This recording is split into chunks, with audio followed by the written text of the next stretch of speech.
Hi, this is my tutorial for the instructions of how to make a God's Eye weaving to go with the God's Eye craft kit.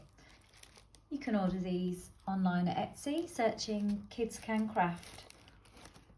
And if you bought one, this is what your kit will look like. So you've got a selection of wool, larger balls of wool at the back, smaller ones at the front and 2 tassels, and a selection of pom-poms and the crosses, one already partly done so that you can have a go. So I'll pop this down and I'm going to show you where to start if you want to do this weaving yourself at home. So you need the cross frame to start with, any one, and I might just label it A, B, C and D like I did in my instructions, my written instructions. So you've got A, B, C and D. This just helps you when it comes to knowing which bit of the stick to work on at one time. So you take your wool and unravel it, and then you've got to tie it onto the middle of the cross frame. So I will do this. I'll have a small end and a longer end, and I'll loop it, and then I'll pop the end through and pull it because that makes a knot. It's not enough at the moment, it will come undone, so we just do another one over the top, so another loop, push the end through and pull it, and that secures in a double knot. Okay, so that double knot, just pull it tight and make sure it's on properly, and then you can snip the end off, and don't worry about that bit, we'll cover it up. So to start weaving, you should have this to start with. Make sure that's tight, and you hold the stick at C, if you like, if you're right-handed, and you'll take the wool over to the right, and what you have to do is go behind B, so you're pulling it down, and then reach up to A, and then pull it behind A. And that pattern actually continues, so just watch as I do it. So we're going up and over to D and go behind again and down, and then up to the next one, which is C, but behind and pull it down again, and it just turns in your hand as you go. So now up to B and pull it down and behind, and it turns again. Now up to A, down and behind, and it turns round. Now up to D, down and behind, and it turns, and keep going. So just watch as I keep going. Can you spot a pattern?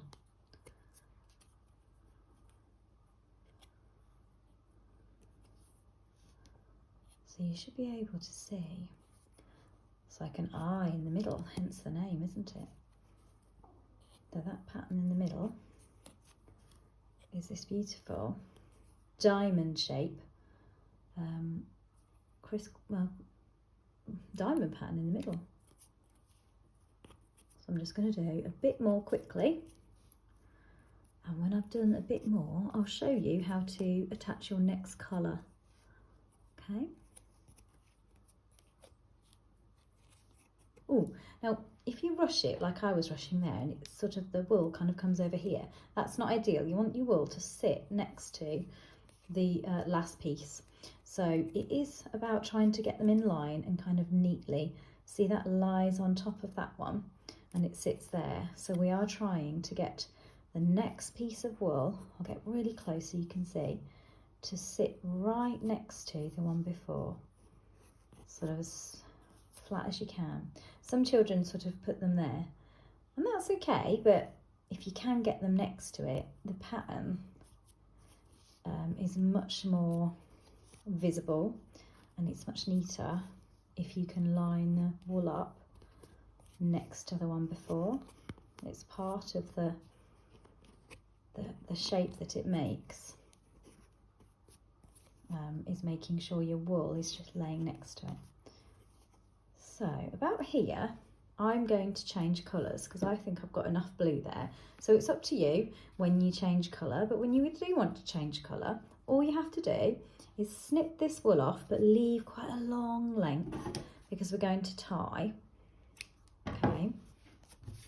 get rid of that piece and get your new colour. So I'm going to go for orange. So I'd like to join up with the orange. So all you have to do is tie these together. Okay, so what I would do is cross them over, push one underneath, make a loop. You see my loop? And then push the orange one through and catch it and pull that to make a knot. And you do have to pull all of them to make sure it's tight. Sometimes I do these and it pops open again because I haven't pulled it tight enough. But that is really strong. I've definitely done it right. So I've got these two ends which I can snip off, but you'll see as I weave, as I weave, these two little ends here will disappear into the weaving. I can sort of push them underneath and hide them. And it doesn't matter if they show a little bit because it's part of the charm of working with wool, isn't it? So here, I'll try and, I wouldn't have it upwards like that. I twist my wool and put it down, okay? So that the orange is sort of pointing down, and that'll get hidden in a minute. And the blue one, I can probably just pop that under in a minute too. So I'll keep weaving my orange colour in the same pattern. So I go up to the stick, pull it back behind, up to the next stick, pull it back behind, up to the next stick, pull it back behind, and I keep twisting as I go. So the orange bit of my colour swap has disappeared into the weaving. The blue, I can see it a bit, so I might actually just snip that off a bit closer, okay, and then just push that in. There you go, that's okay, I can hardly see that now. So I'll keep doing my orange colour, and then I just decide when I'd like to swap colours and which colour I'd like to use next. You've got a lot of choices in your pack. So I'm going to now show you one that I've done a bit more of. So here's one that's nearly finished. I've only used 3 colours. You can get more than 3 colours on if you change more often, and you can get a little bit closer to the edge, but this is my demo one for you. So I've said in my instructions, when you get to the point where there's enough space for a pom-pom and nothing else on these ends, it's time to stop weaving, and you need to tie up the end, and that might become the top, and then we need to glue on these pom-poms. Okay, so that's our next step.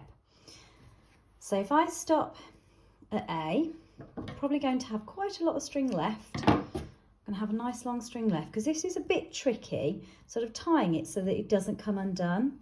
So what I'm going to do is, wherever it's stopped, stopping at A perhaps, I'm going to wrap it round a couple of times there at the top and then just turn it over, and maybe I'll wrap it one more time around my finger and just make a knot by having the loop sort of here, can you see, and then popping the end of wool through the loop and pulling it, and that's just a knot there.